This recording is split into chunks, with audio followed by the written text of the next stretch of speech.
What were electronic calculators like in the 1960s? Imagine a world where performing calculations required a pencil and paper, or perhaps a mechanical adding machine. Now, picture the excitement when electronic calculators began to emerge in the 1960s, transforming the way people approached math.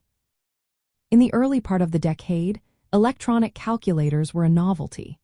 They were primarily used in business and scientific settings, as they were expensive and not widely accessible to the general public. The first commercially available electronic calculator, the ANITA, was introduced in 1961. It was compact for its time, but still bulky compared to today's standards, resembling a small typewriter.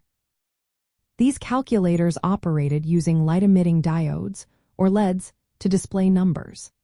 The screens were limited to showing only a few digits, usually around 8, which restricted the complexity of calculations that could be performed. The input method was often through a series of buttons that required a firm press, as touch-sensitive technology had not yet been developed.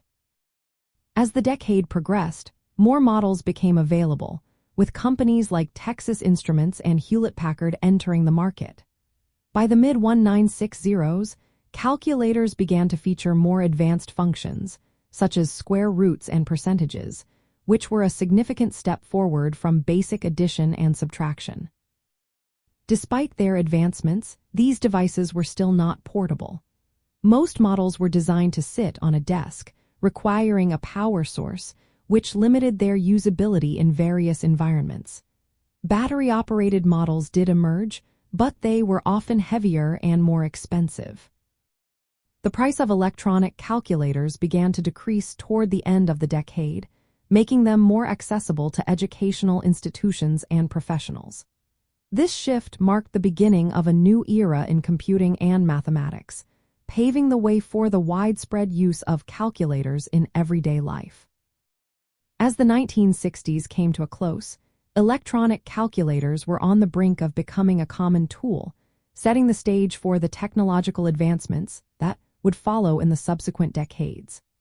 The journey from mechanical devices to electronic calculators was just the beginning of a revolution in how calculations were performed, leading to the sophisticated devices we relying on today.